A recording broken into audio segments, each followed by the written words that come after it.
And as per usual, just starting at the beginning, which is just getting on your feet and getting into the legs. So just easing down.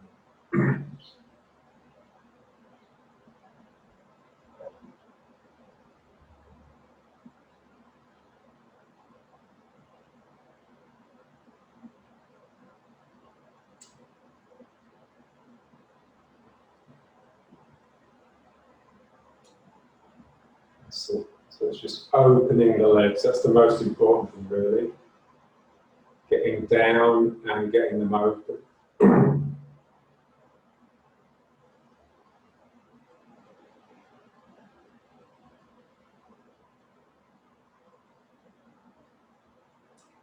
So just try and go low. Yeah? So just try and settle down into your legs.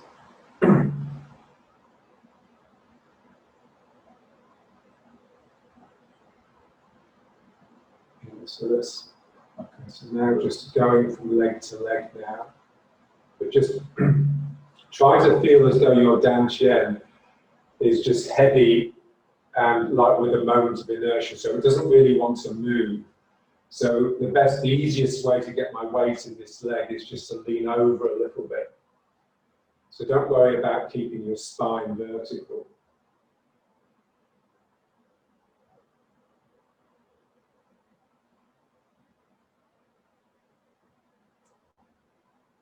And the difficulty is to get through this joint and down into the leg.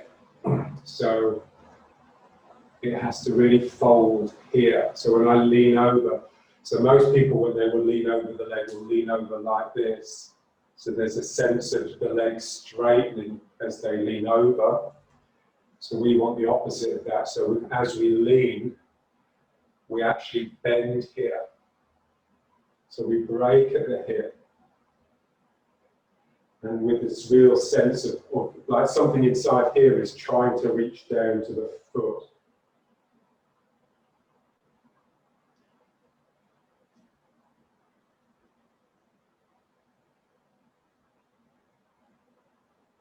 That's it.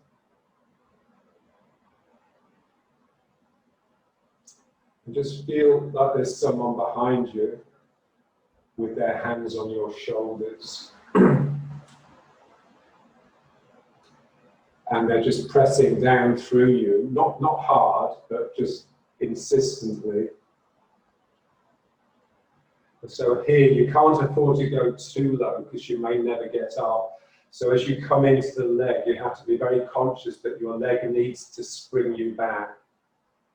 So if you bend it too much, you'll lose the spring in it. This is something that John demonstrated to me in 1985, all those years ago. So just down. So as you're going down into the leg, you're already conscious of what's coming up, of the thrust upwards that's preventing it from actually bending too much. So across this joint, there is a real exchange going on.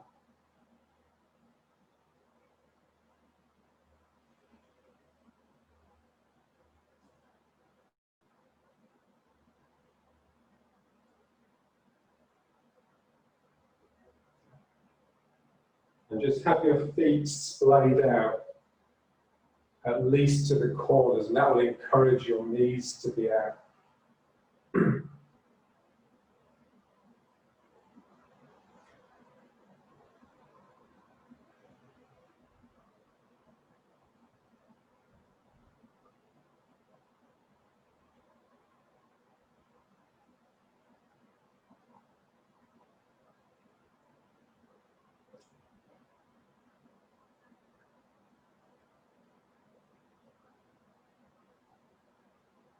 So it's a bit like doing stretching exercises. Yeah, so you're getting down to just really open this area up.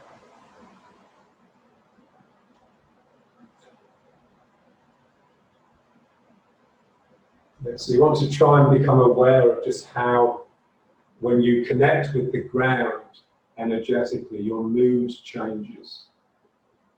So the mood of groundwork is very, very different to the mood of heart work. So the mood of heart work is all this sort of open, compassionate, all these qualities. Whereas groundwork is just a bit grim and difficult, but it's absolutely necessary because it's the foundation of this. It's like the other side of the coin.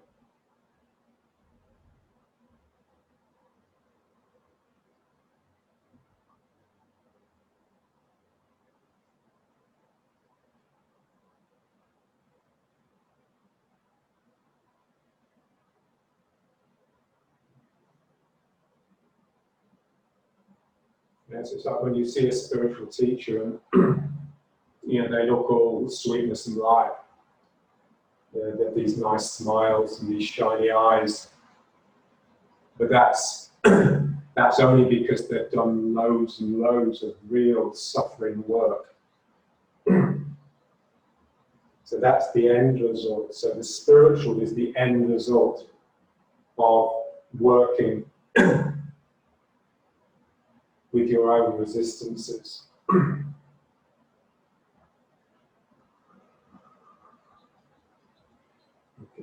now let's just bounce it again. And now you should be able to just get a little bit lower with more ease.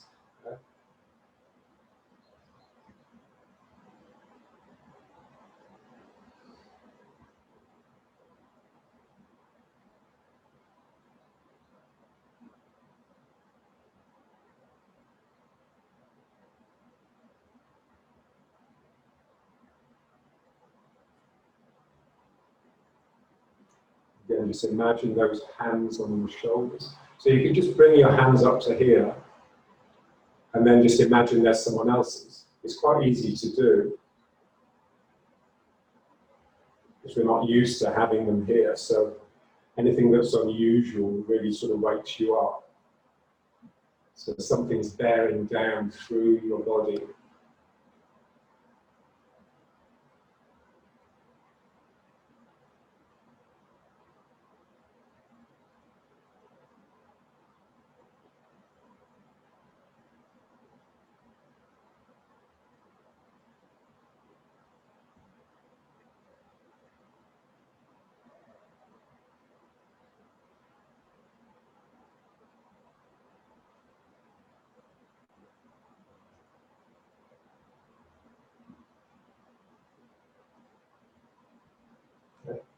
So what sort of mind do you need to embrace suffering rather than run away from it? Now, so basically it's courage. Okay. So now let's just move, so just gently. Now, so a narrower step, and now just gently moving, and now just concentrate on opening across the back. So as you roll into this leg, just let this open up here.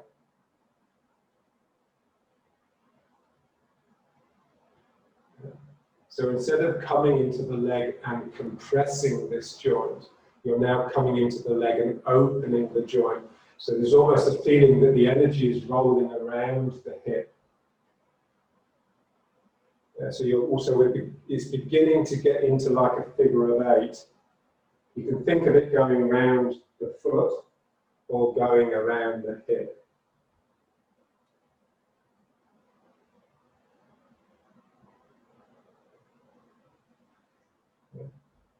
So the joints need to be a little bit sort of pneumatic. It's like when you pressure them, they actually expand rather than collapse and compress. So as I come into this, there's a sense of this joint expanding. And then as I shift my weight across. So you have to work very gently, otherwise it won't work.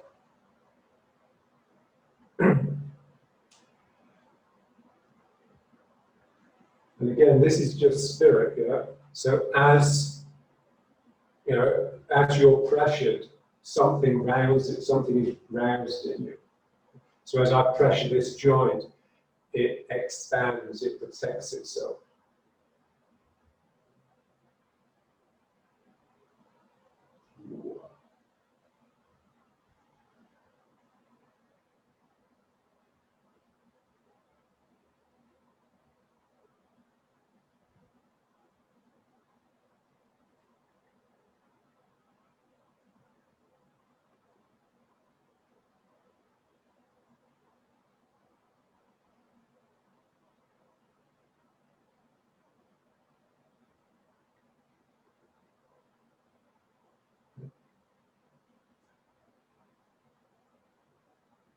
So what we want to get into the figures of 8. Yeah? So basically this exercise, just finding figure of 8s everywhere. But we want them to come out at the internal rather than be externally plastered on by ourselves. You know, so how does this joint create a loop when I put the weight into it? That's what I want to feel. So it's not me, I'm not doing this. Yeah? I'm just sinking into the leg, and the joint is actually expanding, creating a circle, if you like. And I just travel around that circle because it's just presented itself to me. So I'm coming here, and something comes back. Yeah. So this is, in a sense, it's coming from the turning. So I'm turning this way, and then it throws me back. Yeah, but again, that can just be an external thing that I put on, so I can decide to turn my waist. It's not the same as having that turn forced out of you by the spirit. So I just want to feel that I'm sinking into the leg and just releasing, and it will expand into a circle, which I can then connect with the other circle to create the figure of 8. Because really a figure of 8 is just 2 circles that are connected.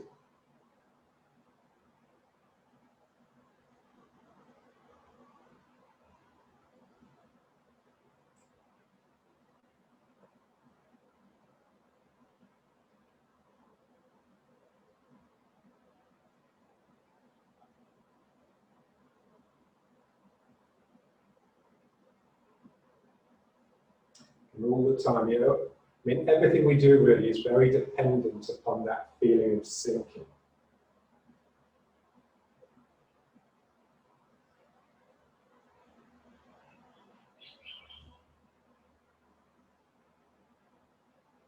So imagine those hands on your shoulders, so that insistent pressure down through you. Gradually you become more and more packed into and onto the ground. So in a sense, there's less and less room to move. Yeah? So the movements become slower, they become more restricted, more sluggish, but also much more energetic in a way because they require more work. The internet's a bit slow here, I think, so you may get frozen screens. If I freeze, then just assume I haven't done it in real life. Assume that I'm still doing what I was.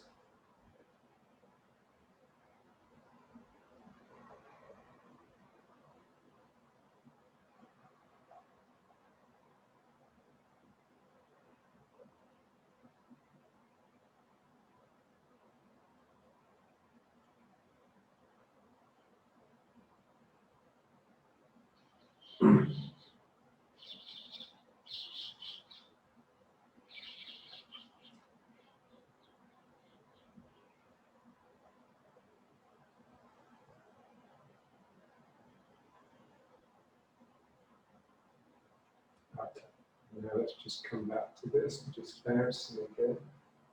Again, just feel those hands on your shoulders.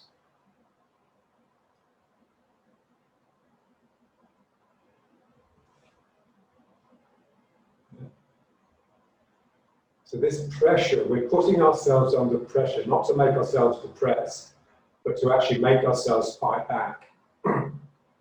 So to actually rouse that fight within you that will just naturally fight unreasonable pressure.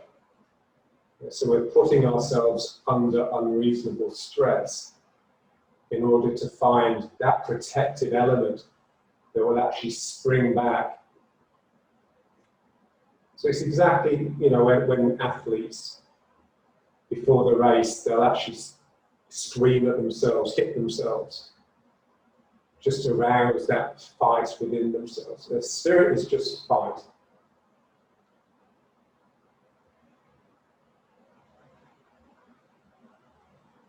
So what we're after is to bring a little bit of spirit, a taste of spirit, a flavor into everything that we do. Because that will give what we do an element of authenticity that it generally lacks.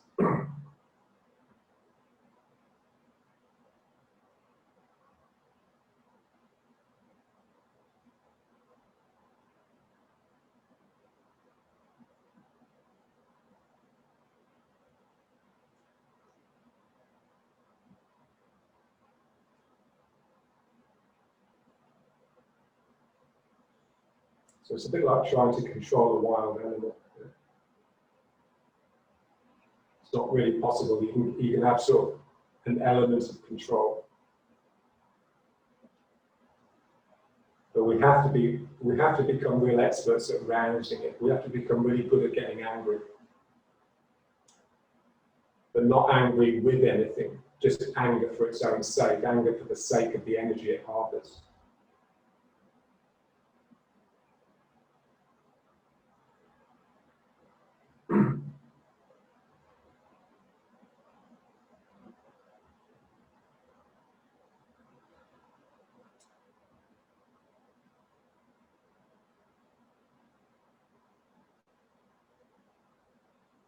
Okay, let's just bring the hands in.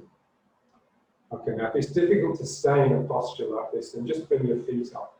It doesn't matter. Yeah?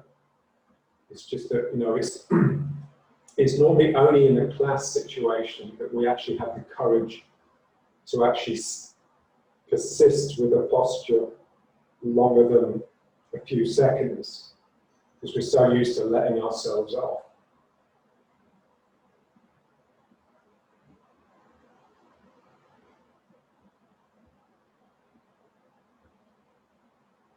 So this is essential, this exercise, to prevent the upper back, the thoracic spine from collapsing down and depressing the heart. So here I'm just trying to straighten my back in the way that a ballet dancer or a yoga adept would have a flat back.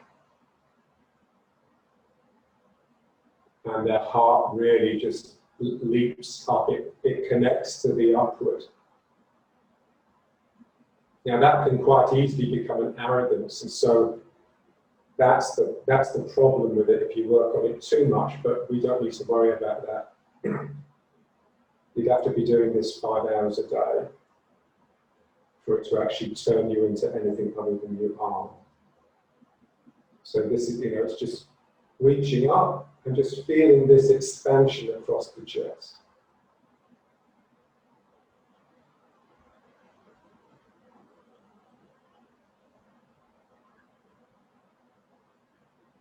So you've really reached beyond yourself. Yeah? That's it.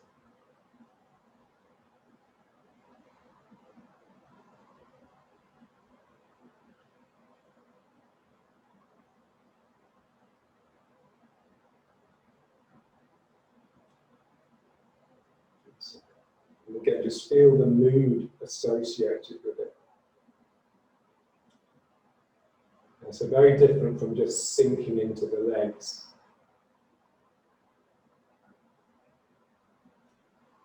And just feel this arm structure being fed by the sinking. Imagine the hands on your shoulders. If someone was really pressing down on your shoulders, then you'd really have to press up with your legs to balance that. And then that press up with the legs, you can channel it down your arms. So basically you have energy pooling on your palms that's actually coming from the ground up your legs. Yeah.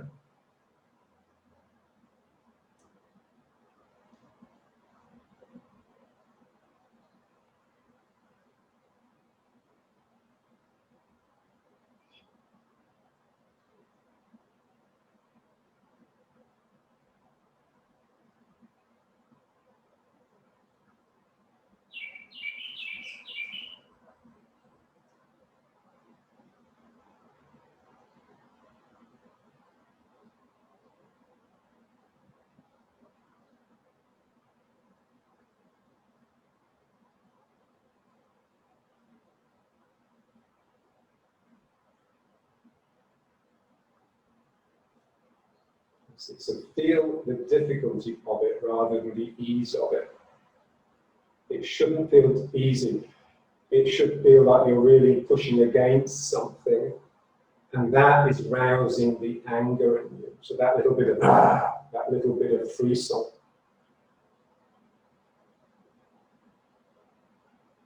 So it's like a wildness. And that wildness is expressed in the eyes. So when you have these flashing, mad eyes, then you know that you're somewhere close.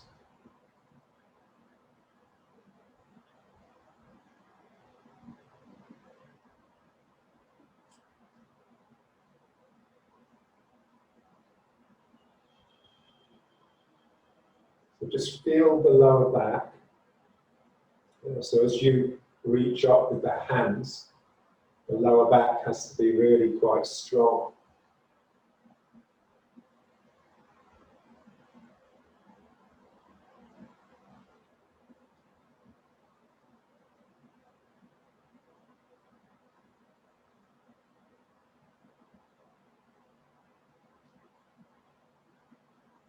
So intensity.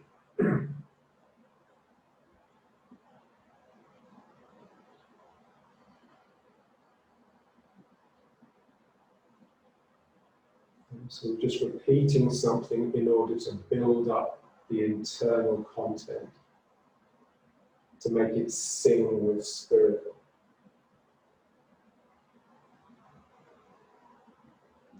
Okay, now let's just try going up. Just go up with one hand and just reach, just get that stretch through. So it doesn't matter which leg you're connecting to. You can connect with this leg or you can connect with this leg.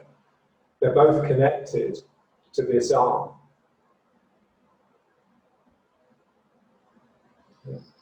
So just let the back become whatever shape it needs to be to get maximum extension of your hand. So let your head get out of the way. So your head is the least important part of you. It's the part that fucks everything else up. And then bring it down, and then let this hand up. Yeah. So just reaching up without coming up. Yeah, so I don't want to bring my legs into it. I'm still sunk into my legs. But it's as though something within me is reaching up and my hand is just going with that. And I just want to feel the stretch here, but also feel the split. There's a part of me is connecting with this leg and part of me with this leg. And then down again. And then this way.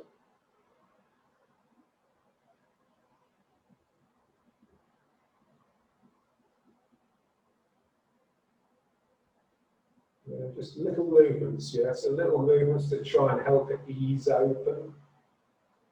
Yeah, when you feel the bones grinding and crunching, just means you're doing something.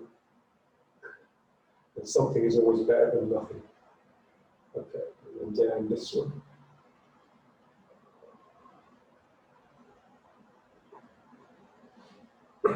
Think of John Travolta.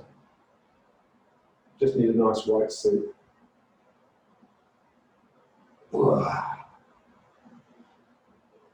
we go. One more here.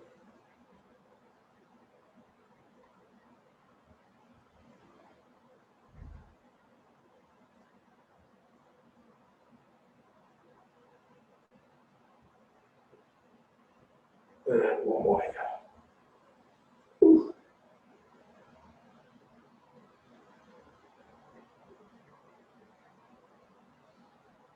That's good.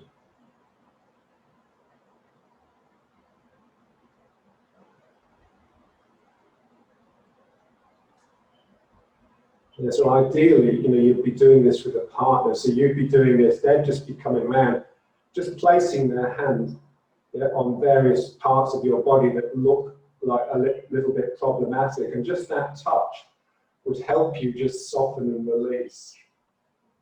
And so you can do it, we would naturally do it to ourselves. So if we felt the lower back in need of support, we just place our hand there. And you can just feel that that just instantly allows the area to release. We hold on because we're frightened, so we just need reassurance. We just need someone to just say to you, you don't have to be frightened. It's okay. Yeah, so we're basically all like little kids. Not much different. Okay, so now,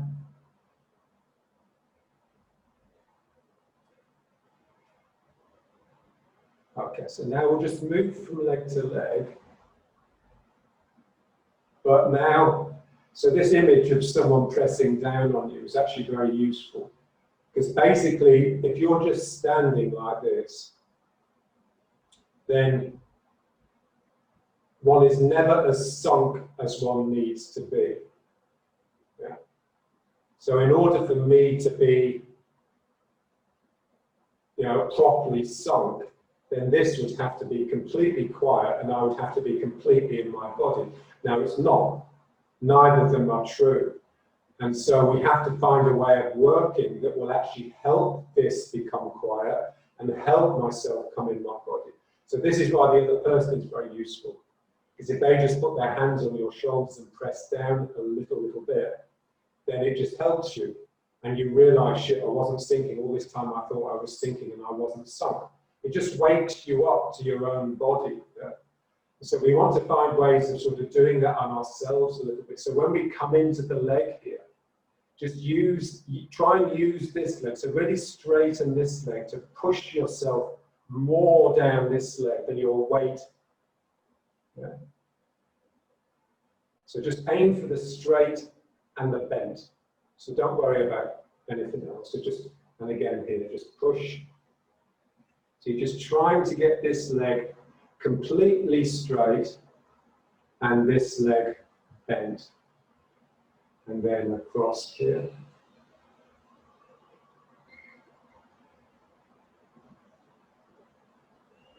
Yeah, so it's basically full and empty. Yeah. So when it fills, it bends. So the filling phase is the yielding phase. Yeah. So I present the person with emptiness, and then as they push towards me, I fill up with them. So I become full. Here we're just filling up with our own weight. So this becomes full with my weight, and the straight side is empty. It's pushing everything into this side. So just feel that. So feel the separation in the middle. One side of your body full and fulfilling, if you like, and the other side empty or emptying. And then here, and push. But you want the feeling that this leg can actually push you. So it's almost like you have more than 100% in the leg. You've got a little bit extra weight, and that is supplied by the strength in this leg that is straightening. Yeah. And then across, and I'll just push down here.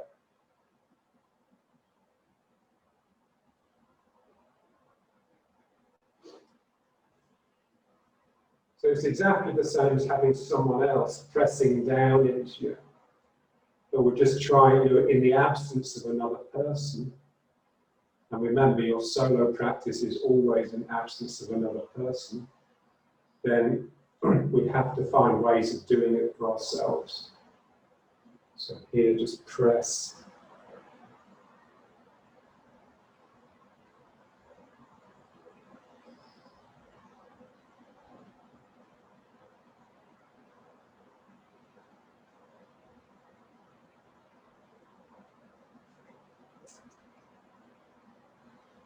So I'm just pushing, this leg is pushing the ground, and that's extending me up and down into this leg.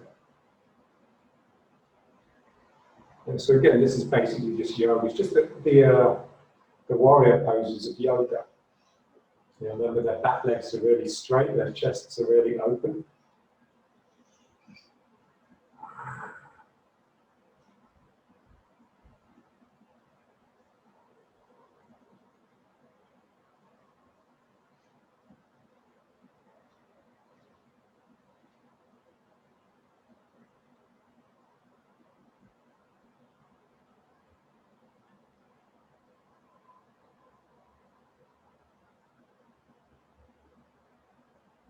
And of course, the more you press into the leg, the more energy there is that comes out of it to feed the upper body.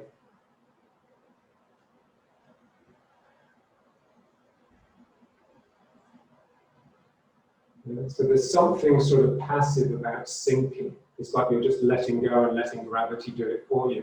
So we have to find a way of just making it a little bit more active.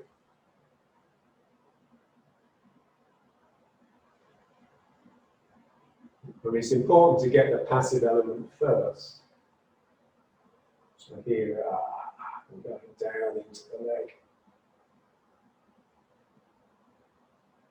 And one more this side.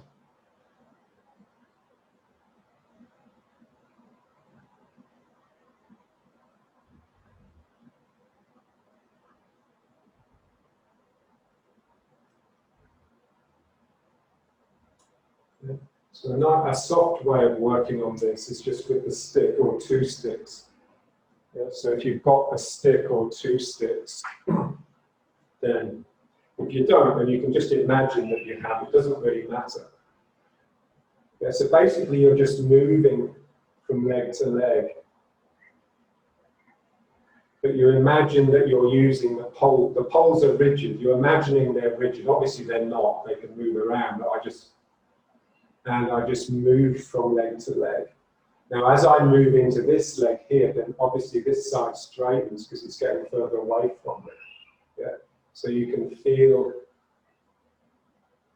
the bending and the straightening. So one leg is bending, one side of my body is filling, the other side is straightening and emptying. Yeah. So I recommend getting two sticks and just working with them, because you can actually work very softly.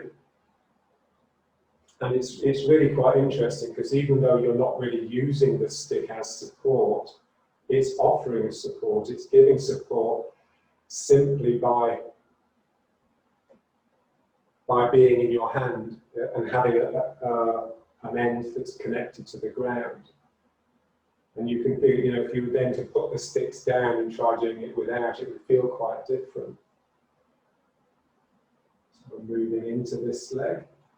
But I want this feeling of straightening this arm and straightening the leg. So basically you're doing with the arms exactly what you're doing with the legs. It's just easier to feel the arms because we're used to them. Whereas it's more difficult to feel the legs. Yeah. So what we want to feel here is how, you know, one tends to think that fullness is active and emptiness is passive, whereas actually it's the other way around. So as I fill up here, there's almost like a sense of just almost falling asleep and leaning on this stick, whereas this side is actually very bright and open and expansive. So the active side is actually the straight side. It's the empty side, not the full side. So here it's all full, here. So it's like almost, it's got that sinking heavy feeling, and the other side is just very light. Yeah.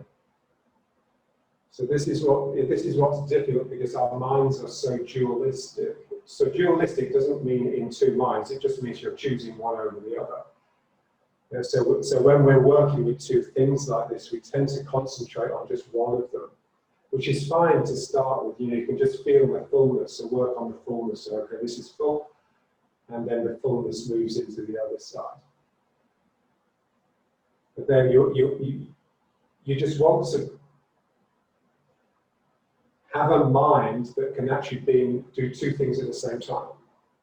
So one part of my mind is full here, and the other part is empty but active here. And then you can feel that your rational part, the part that's dominated by your sense of vision, tends to be with the full side, and your other side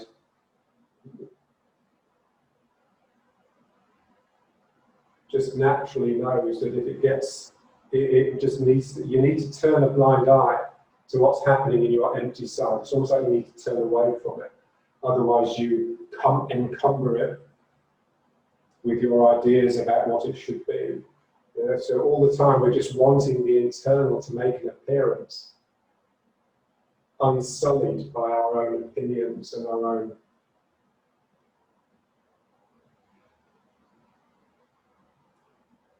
desires.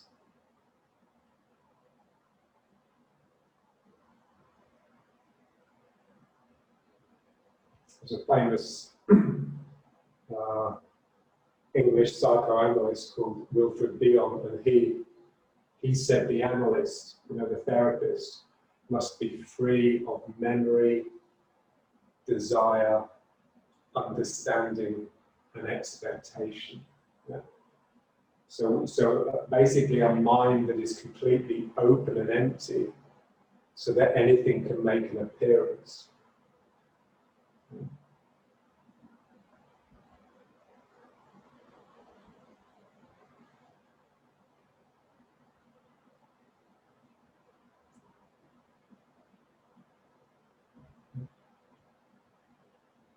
So what I like about this exercise is that the legs tend to be very heavy because they're dealing with your body weight.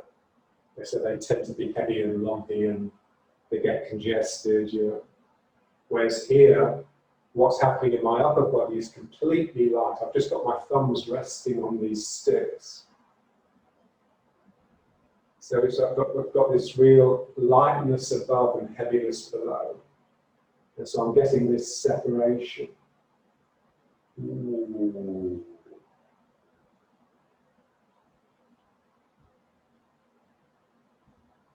Okay, so now let's just put them down, but I recommend getting a pair, just broom handles. No big deal. Okay, and now let's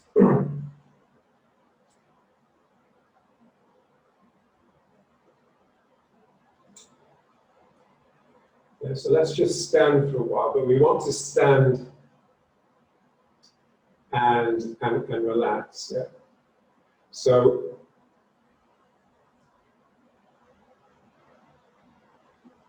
just stand with the legs reasonably straight. Okay, now just slowly start bending them. Yeah. Okay. Now what you want to do is just really fix your soft mind on that action. Yeah. So when you bend the legs, what's actually happening? Yeah? Something in you is releasing, and that is enabling there to be a flow down through your body. Yeah? So I bend the legs a little bit, and they just relax me down. So there's a flow that runs down, and then you reach the end of the bend, and everything pretty much stops. Yeah? So for an instant, on that bend, you've been sinking. So let's try again. So up. Okay. Now just bend the legs, but do it because something in you has just let go. So something in me lets go in the knees, around here, here. So for a moment, whilst I was descending, I'm energetic. Now what tends to happen when we're in a position like this, so when we stop, we tend to naturally just freeze and lock everything into that position because that's what we're used to doing. And the reason we're used to doing that is because we're used to freeing the mind of our physicality so that it can engage in its infantile fantasies. Yeah? So this is what we're trying to get around. So what we want to try to do is just break and just let yourself down. And then when you stop, just keep that break going. So it's like you never stop releasing and relaxing and sinking. It's just that there's something coming up to balance that. So you're streaming down.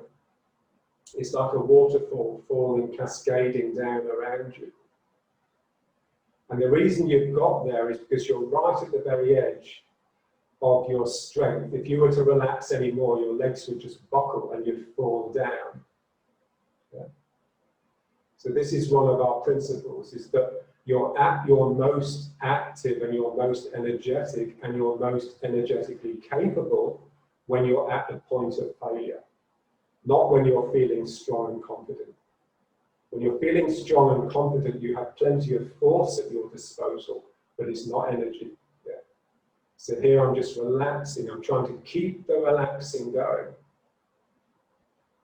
Because there's always a natural constraint to that. You know, I have a body with its limits. I can only relax a certain point before the limits will start pulling me back. But I want to reach that point. I want to reach my natural limits rather than the ones my culture or my conditioning impose upon me. Yeah. So I'm being pulled down, I'm releasing. I'm releasing, releasing, releasing. Yeah. And just realize that you cannot be in this process if your mind is thinking about anything else. It requires absolute presence on the job. So this is what we mean by equilibrium. Yeah. You're equilibrating the up and the down, and this is sinking. Yeah. So it's the reason we do all the exercises is because it's difficult to feel sinking when you're just standing in your own legs.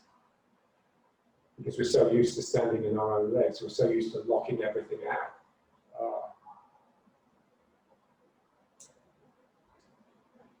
And it's overwhelming. The feeling is basically, if I was doing this with my teacher, yeah, within seconds, tears would be streaming down his face. Yeah. Because it's emotional, it's not just physical. As soon as the energy and the sinking starts manifesting and the up wells up, then you just become a site of supreme emotion, yeah, and feeling. Yeah.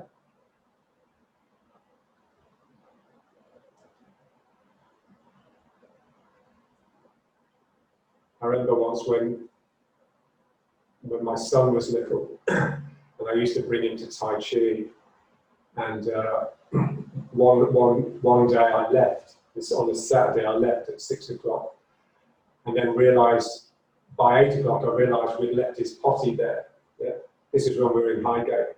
So I walked back from where my son's mother lived, which was not far away. So I walked back, knocked on the door. Took about 20 minutes before John actually answered it. He was loath to actually answer the door. But then when he did, it was just so obvious that he'd just been weeping uncontrollably. Yeah. And I just said to him, "Are you okay?" And he says, "Yeah." He says, and then he realised I was shocked by his appearance, and he just said, "It's the work," he says, "it ravages you." Yeah. And so, you know, when you're doing that quality of internal work, it just rips you apart. And this is what we're looking for. Yeah. Just a touch of that, just an element. Yeah. So you're sinking and dropping. Something is coming up through. Yeah. Okay. So now we have that. Let's just do a simple circuit. Yeah.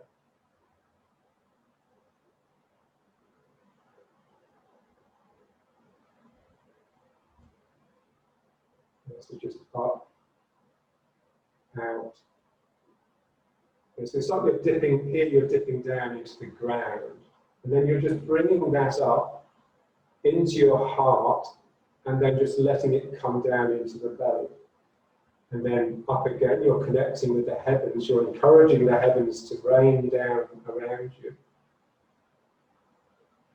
That rain fertilizes the ground, which sends up a shoot, and you just bring it in. up to the heart, or you could even think of coming up to here, and then just down through your centers.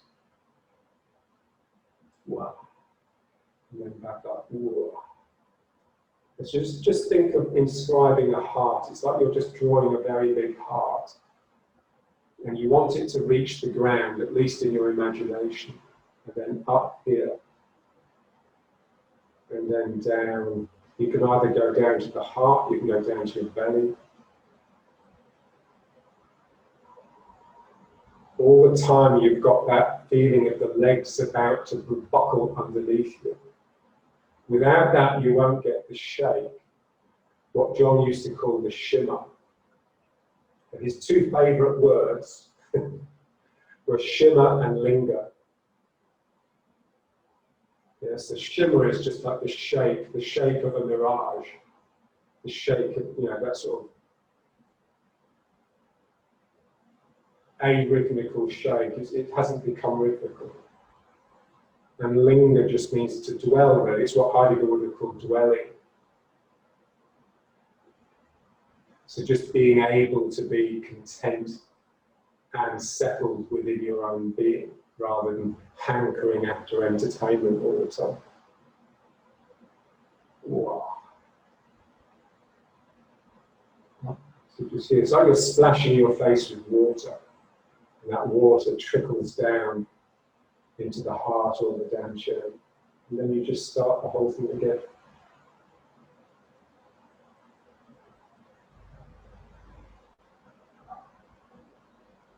It's like you're just scooping up handfuls of water from the font of life. Ooh.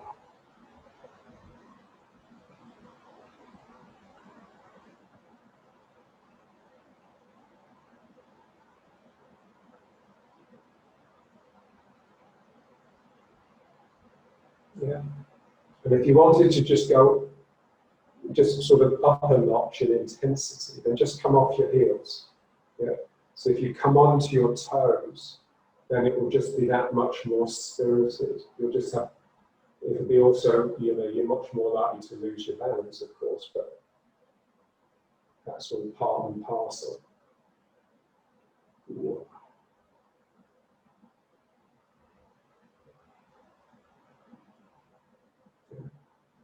You just want to feel like you're transformed.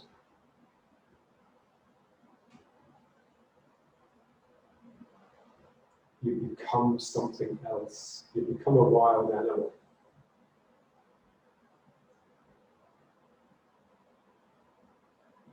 Yeah.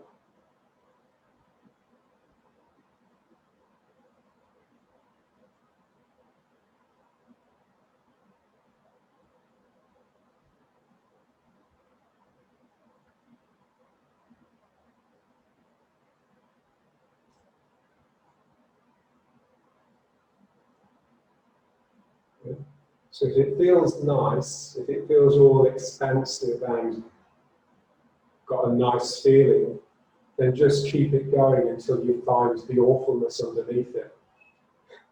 So this is a thing with practice. Yeah. If you do it long enough, you'll get somewhere deep. So this is what we're after the depths rather than the shallow surface glitter. And the depths are always difficult.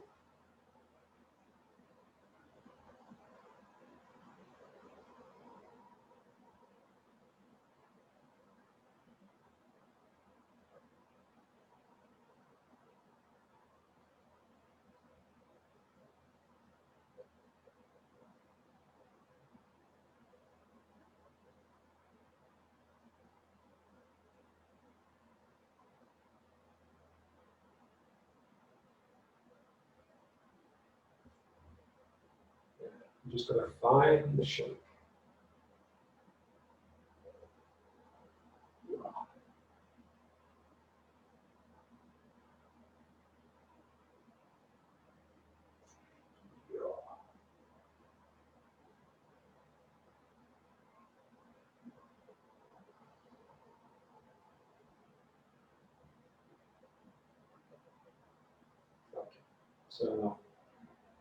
Okay, so let's just shape the leg.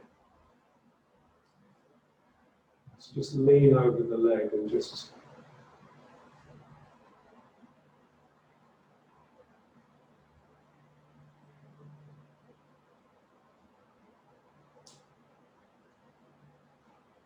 just feel as though you're shaking all these sort of congested tension from the leg.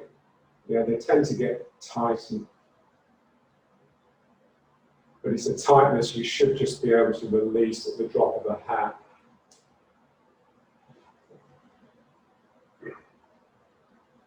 So remember, like the way they measure fitness.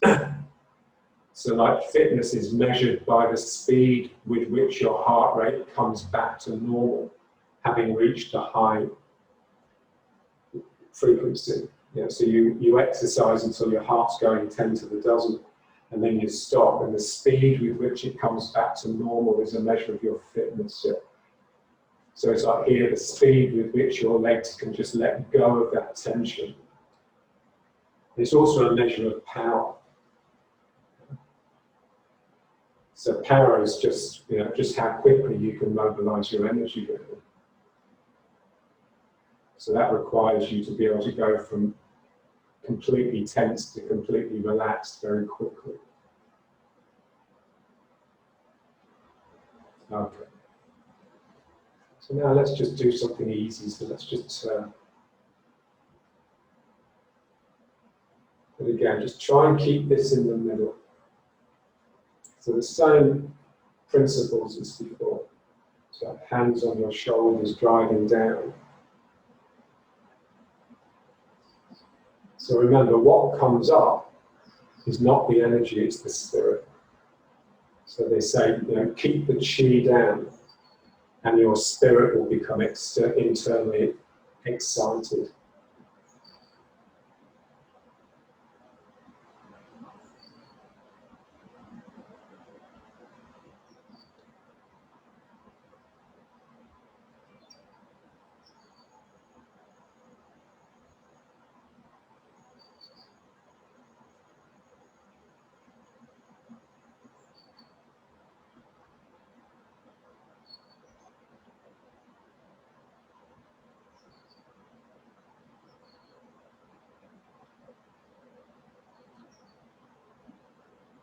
And just try and get used to using the mind to scan your body. Where am I tense? Where is it not quite right? Rather than using the mind to think about what you're going to have for breakfast.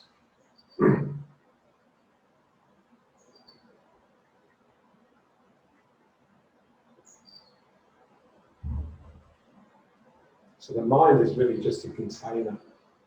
The mind contains your body. It's not the other way around. Your body is inside that soft. It's like a full emptiness. It's like it's empty of activity, but it's full of energy. So there's a warmth. There's like a natural compassion to mind.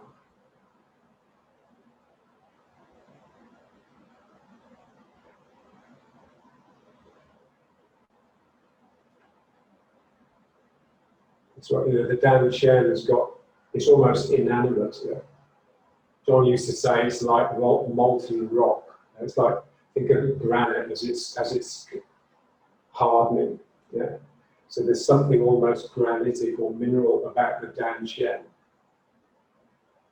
But it's absolutely necessary if you want to realize your actual organic part. So we've completely lost that.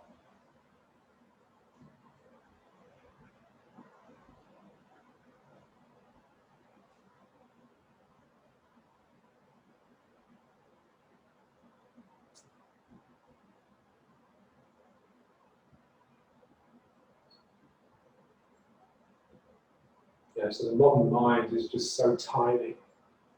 Puny is the best word. And it's because it has no cosmos. There's no sense of a cosmology anymore, of this infinite order of which we're part. And so we leave that up to science now. So the scientists will actually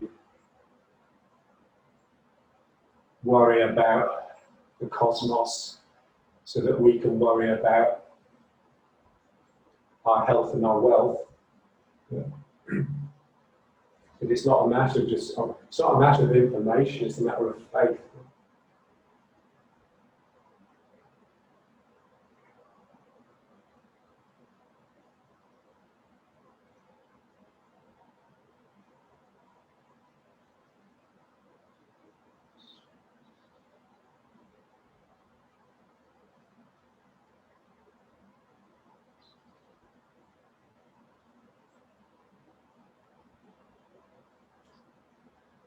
Remember, the mind will only wander if there's something else it would rather be doing.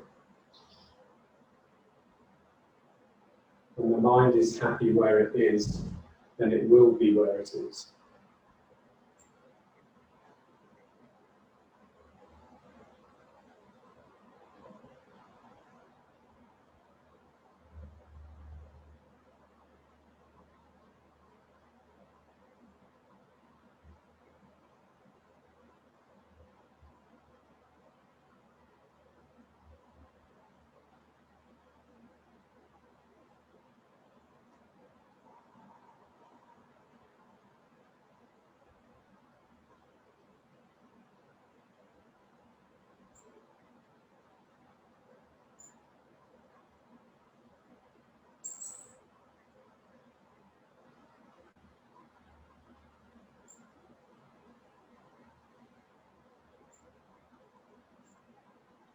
And then just slowly let it wind down.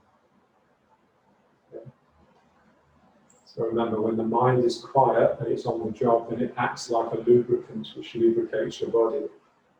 So if your mind is quiet, you won't want to stop. It just wants, there's something, it slowly dampens, but it sort of never quite stops.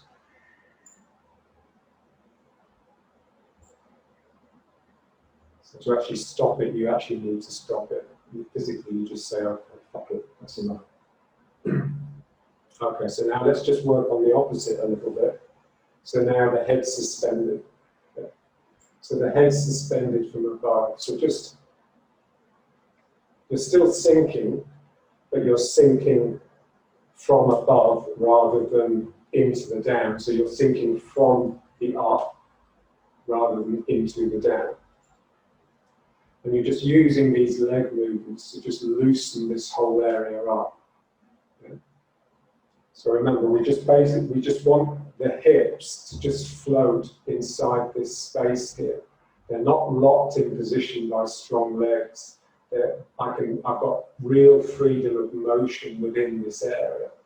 And so this exercise here is just trying to loosen the legs and the hips and the sacroiliacs and the lower vertebra, just enough for them to be fluid. Because without that fluidity, the energy won't pass through that area. And so this is the main problem area in Tai Chi.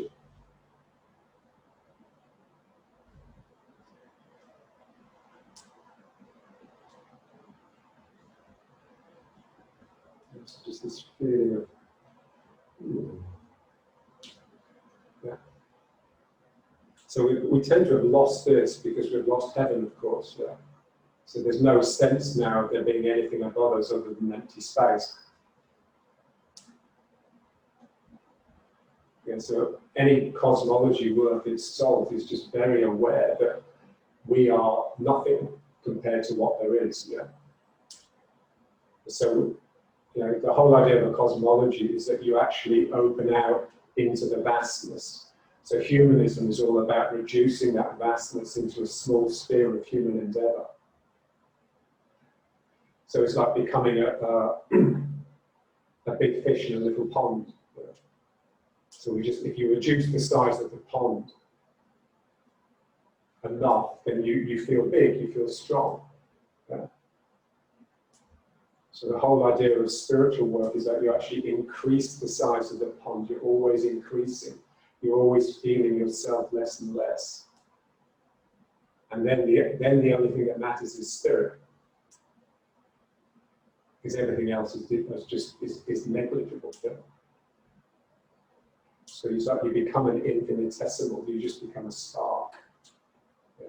Okay, now let's just, same thing, just like you're jogging on the spot, but it's got this this lilt from side to side. So your shoulders are really drooping, but all the time this is being held up.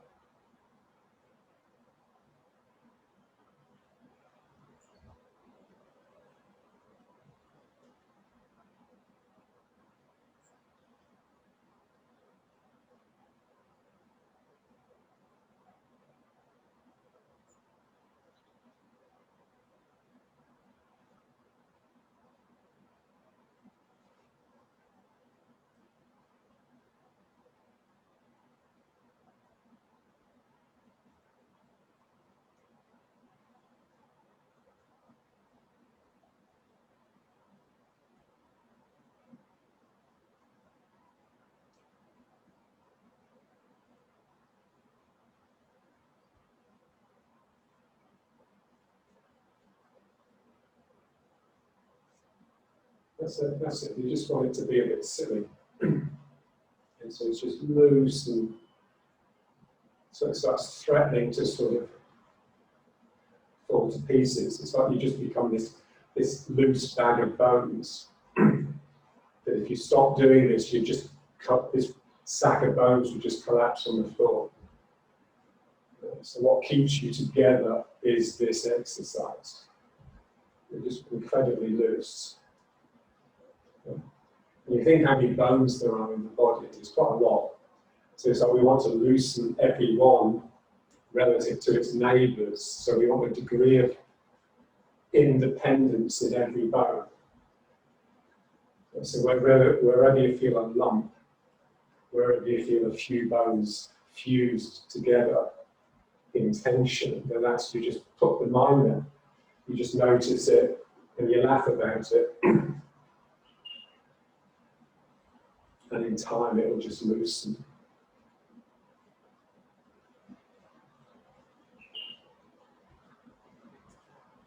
There's a lovely story that John Cage used to tell, the composer, about he was studying with Suzuki at Columbia University in the 60s.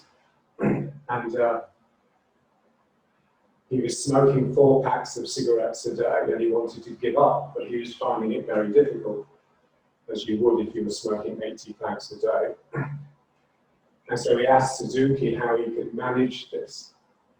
And he says, what I recommend is you split yourself into 2 people, one of whom is craving a cigarette all the time, and another one who just cannot stop laughing as soon as the other one puts a cigarette in his mouth. Yeah. And he managed it, because he's a good student. He managed it, he just gave up there and then. So it's like just observing the situation with a sense of humour is the key, really, to managing something as almost impossible as energetic work. Energetic work is so different from any other sort of work, because you're dealing with so many unknowns. You cannot hope to control the situation. So all you can do is just hope for the best and just let it take care of itself. It's exactly the same with meditation, any sort of spiritual internal work.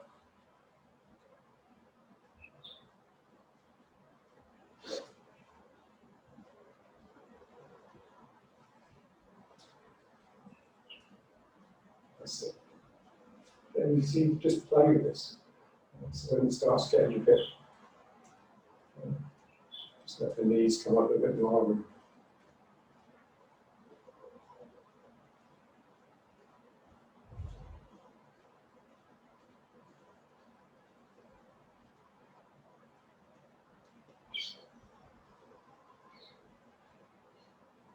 Yeah, so just stay on the balls of your feet. And just work the feet, work the toes. So feel as you put the foot down, your toes basically clench, and it's that springs you up. So the pulse that brings you off the ground is as much from your toes clenching as it is from your foot.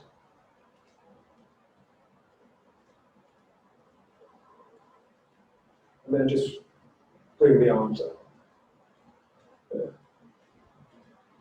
So when it starts getting difficult, you want to stop. Just find a way of making it more difficult. You'll be surprised, just that change actually, for a moment, makes it easier because it's different. Yeah.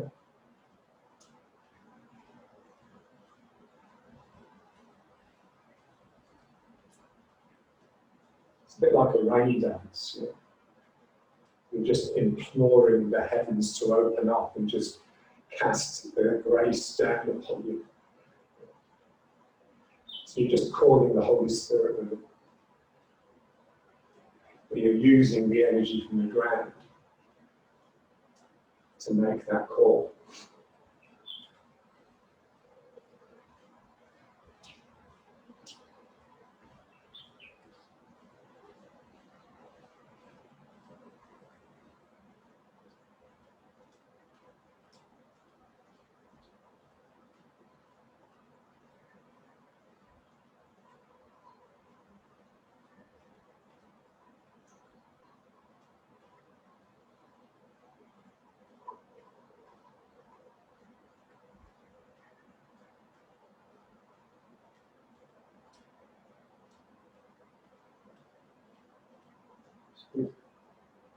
So just feel the activity of your legs keeping your arms up.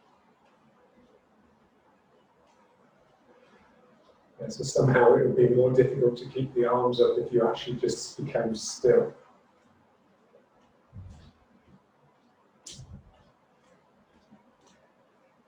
And it's the same arm. Yeah? So my left arm is being fed by my left leg, and my right arm by my right leg.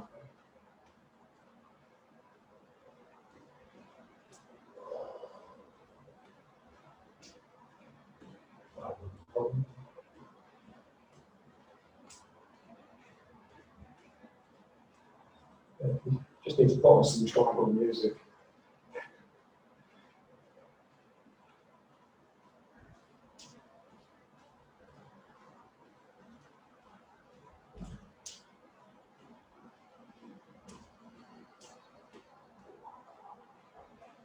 Okay. And now let's just bring it back to here. And again, just that feeling of your legs just wanting to break. So you're bending the legs very, very slightly. It doesn't matter how much they're bent. What matters is to not stop them from bending. It's almost like you know how they say that glass is actually a liquid, but a very, very viscous liquid. So like in London, some windows that have been glazed for like 150 years, the glass is much thicker at the bottom of the window than it is at the top, because the glass is actually a very slow flowing liquid. Yeah, so if you want to almost feel that, like it doesn't stop, it just slows down. That's the feeling of sinking. So if you can get that feeling rolling through you, then it doesn't matter, you can be sitting down, lying down, you could have straight legs, you're sinking.